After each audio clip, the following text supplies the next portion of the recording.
Yeah, that's right. Your dad worked there. And one of the saddest things, this man was a trustee. You know, the lines on their pants went up and down. And if they weren't trustees, the stripes went right and right. And this was his nickname was Wahoo. I don't know whether he was a bull Indian or part Indian.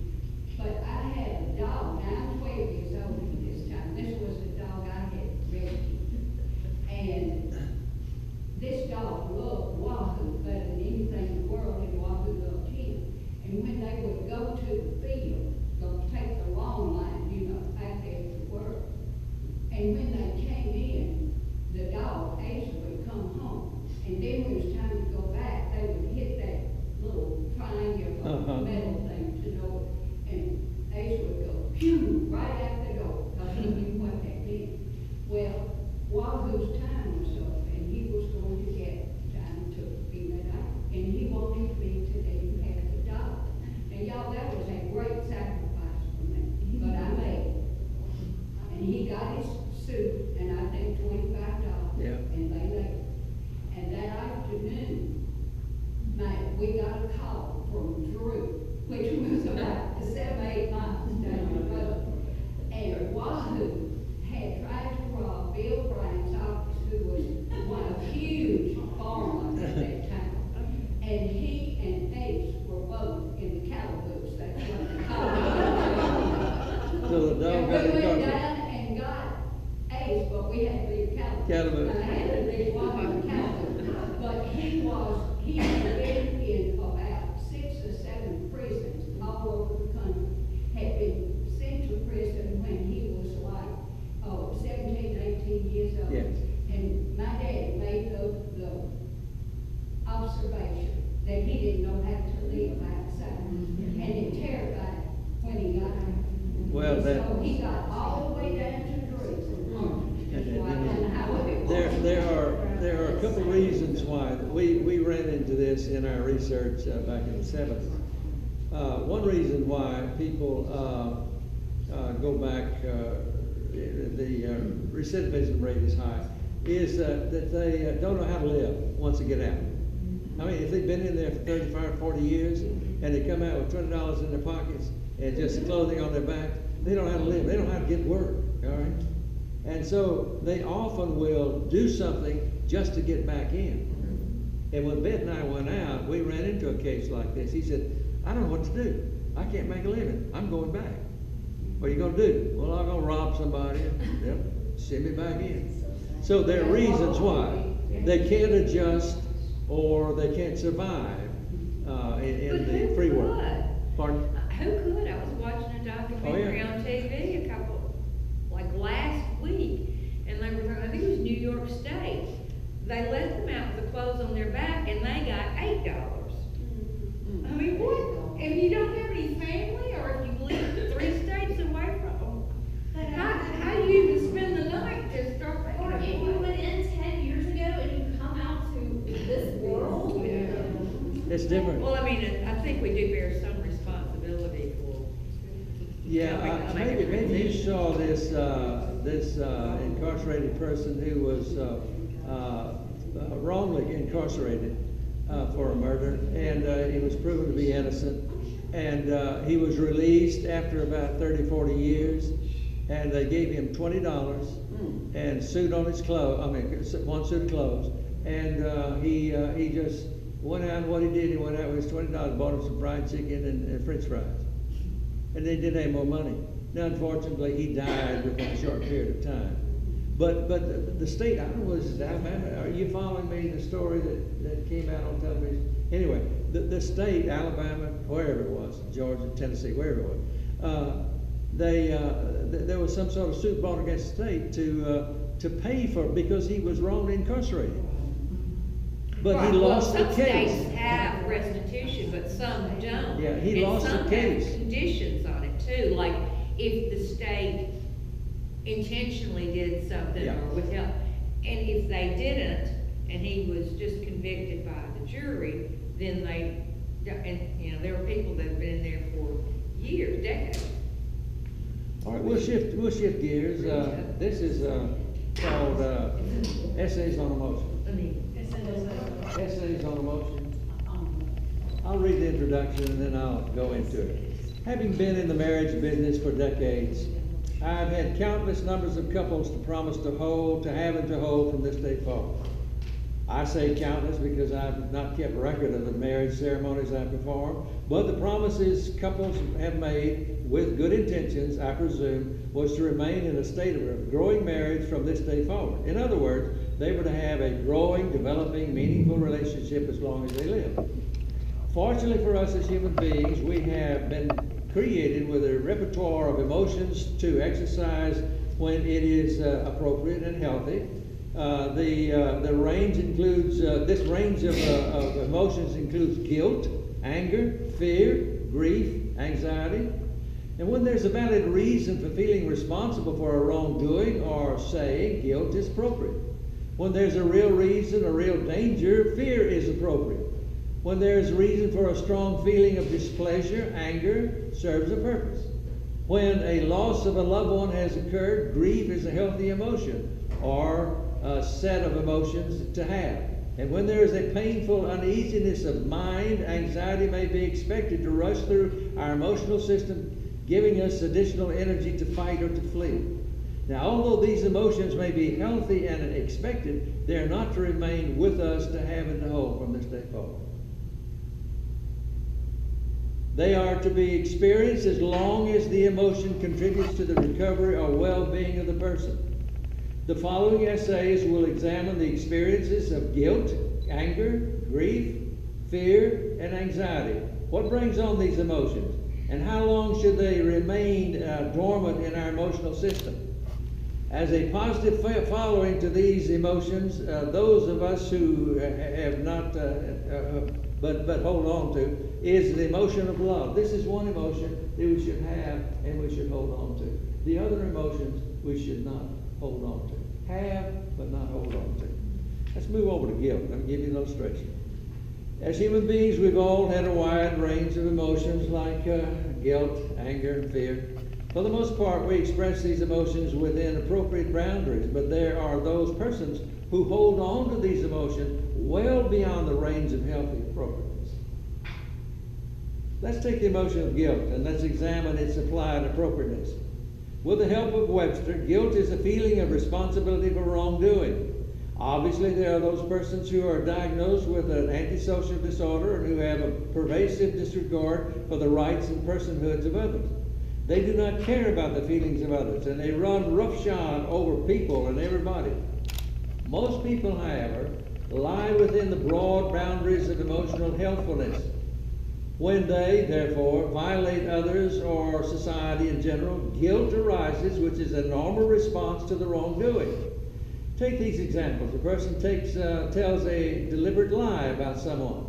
There's little substance of the truth in the lie, if at all. And it can be as simple as Mary dates Harry, and Harry when he is supposed to be committed to Albert.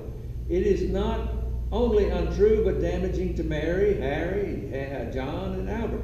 The reality and the circulation of such falsehood will or should produce a feeling of wrongdoing on the part of the perpetrator. That is, guilt should be a nagging, disturbing emotion.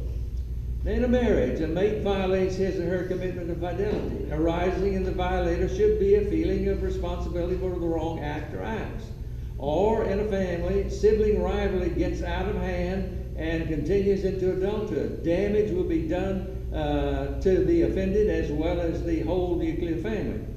As some point out, or continuing over the years, guilt will or should make a violator feel uneasy or have an uneasy sense of responsibility. Laws are made to protect us from others as well as society. These laws can be broken without the violators being detected, charged, and punished. In such cases, persons may carry guilt for having violated a law, possibly jeopardizing others, other society as a whole. Again, the emotion is guilt. Now, the emotion of guilt should lead the person to recognize why he or she has such pervasive uneasy feelings. A healthy response to guilt is a recognition of why I feel the way I do. In addition to having guilt and recognizing why, the person should be led to take action. This may be in the form of genuine admission of the wrong committed, wrong word or deed. In no case of the word should apology be glib and insincere expression of responsibility from the head, not the heart. It is easy to say I'm sorry without an honest contribution. And I go and tell a story. I had a group. I used to take groups all over the world, and youth and adults, and did that all during the 60s and 70s. And we were in London, as I recall, and we were all in line, appropriately in line. And here comes this lady, and she breaks in line, and she says, as she breaks in line, I'm sorry, I'm sorry. We looked at each other. We were 20 deep, and we looked at each other, and she got at the head of the line. She said, I'm sorry, I'm sorry. No, she wasn't sorry. There was no way she was sorry. And we turned to each other, all 20 of us, and said, she ain't sorry. She knows she's doing wrong, but she ain't sorry. In some instances of personal violation, in the case of sexual inappropriateness, not when a child is born out of wedlock or venereal disease is contracted, the violator may be do unnecessary harm to his current relationship by confessing. In lieu of confessing his or her earlier violation to his wife or to her husband, he or she should recognize that confession may lead to interpersonal disaster. What I'm saying is there are people who have guilt, and that guilt occurred back in childhood or adolescence or whatever, and now they're in their 50s, and the question is, should this guilt lead them to admit wrong, or should they just let it lie and let this be a negotiation between them and God? I take the latter view. If it's way back there, you talk to God about it. Because if you bring it up, you're going to create more problems. Being a person of faith, I recommend strongly that guilt be dealt with in the context of one's relationship to God. After all, when matters are not resolved with others, one's responsibility with God is interfered with. If you do not forgive men, your Father will not forgive you. Bottom line is quite simple. Guilt is one of those emotions to have, but not to hold on to. Release it through appropriate action or deed, and then move on toward emotional healing. I thought that was your design as a pastor, all you Baptist, Methodist, and Catholic priests. I thought that's what y'all put on all of us. No? Guilt? I hope not. It may. I don't. I deliberately try not to. Here's another one, anger. Anger is an emotion. Anger is an emotion which has a place in our emotional repertoire. A broad definition of this emotion is a strong feeling of displeasure and belligerence, negative feelings, aroused by real or supposed wrong. I have discovered a couple of my expressions of anger. One was in grade school. I go on and tell about being in grade school and getting into a fight and feeling angry about it, and there wasn't much that happened about it. Another was an experience that I had earlier in life, and these are the conclusions I drew about anger. Do not allow anger to be excessive or prolonged. Delay personal action when one has a strong feeling of displeasure and negative attitude aroused by a real or supposed wrong. A delay in action when angry may lower the potential of extreme reaction, even if it is as simple as counting to 10 before acting. Rule out being physical when angry. Resort to verbalization or healthy communication. Bring anger to an end. Do not allow oneself to carry it into an indefinite future. To have and to hold, anger is one of those emotions you have, but you don't hold. The bottom line is stated earlier, anger is an emotion which we all have the potential for, but is an emotion to have but not to hold. And I go on and deal with all of fear, and let me turn over here to grief for an example.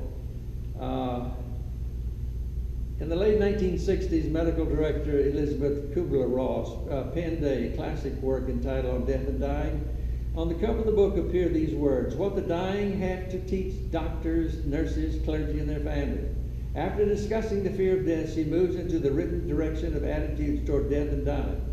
At the heart of her study, she describes the stages the dying go through.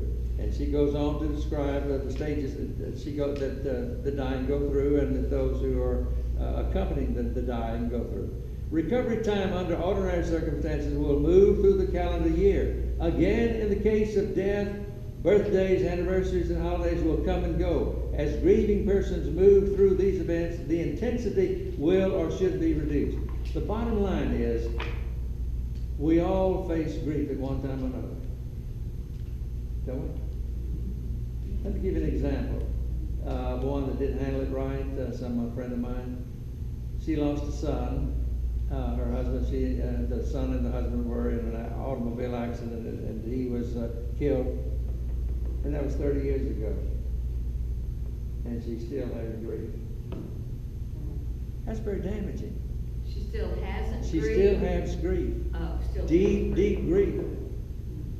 Grief is to be worked through, and you work through to the point of memory. And then you kick in with memory, and you have all the memories of the person who is deceased, or who has been deceased. You follow that? That's what you have. That's the beautiful part. But you work through the grief. You don't have to hold on because of guilt. You don't have to hold on to the death of a person who is close or near to you. That's doing damage to yourself, and doing absolutely no good to the deceased. And What so, do you think they do? Why do you think they hold on? I think in this case, every case is different, but I think in this particular case, she's punishing her husband because he was in an automobile accident, and it wasn't his fault, but she has blamed him, and so she uses this. It keeps it active, her grief active, because it's a way of punishing him. But it's not healthy. Absolutely not healthy. Now then, I conclude, I have other emotions here, but I conclude with the emotion of love. The emotion of love is an emotion to have and to hold on to. You keep it, and that's the only one that you keep. The rest of these you have, but you don't hold on to. Have any questions?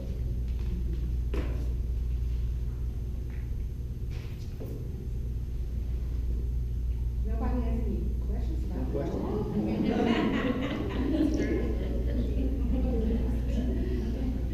Well, Not even people to ask. Thank you very much for being here. By the way, we have some books back there. But now, the cost of this is going to the library.